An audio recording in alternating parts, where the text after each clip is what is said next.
நாம் தமிழர் கட்சியிலிருந்து தற்பொழுது ஒரு செய்தியானது வெளியாகியுள்ளது. நாம் தமிழர் இளைஞர் பாசறையின் மாநில ஒருங்கிணைப்பாளர்களாக நியமனம் செய்யப்பட்டுள்ள சகோதரருக்கு வாழ்த்துக்கள் என இடும்பாவனம் கார்த்திக் பதிவு ஒன்றை போட்டுள்ளார். மேலும் இந்த நியமனம் குறித்து ஒரு நியூஸ் கார்டு கூட எந்த தொலைக்காட்சியிலும் போடாது.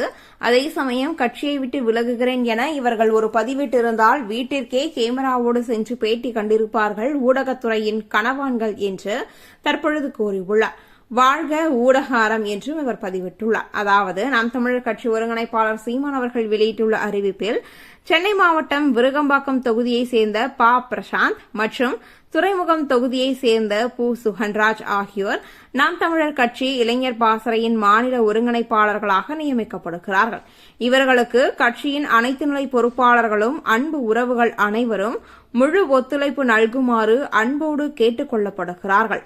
புதிதாக பொறுப்பேற்கும் உறவுக்கு என்னுடைய புரட்சி வாழ்த்துக்கள். பொறுப்பையும் கடமையையும் உணர்ந்து நீங்கள் சிறப்பாக செயலாற்றுவீர்கள் என்ற நம்பிக்கையோடு என்று சீமான் அவர்கள் தற்பொழுது அறிக்கை வெளியிட்டதற்கு இப்பொழுது இடும்பாவனம் கார்த்திக் இந்த போல பதிவு ஒன்றை வெளியிட்டுள்ளார்.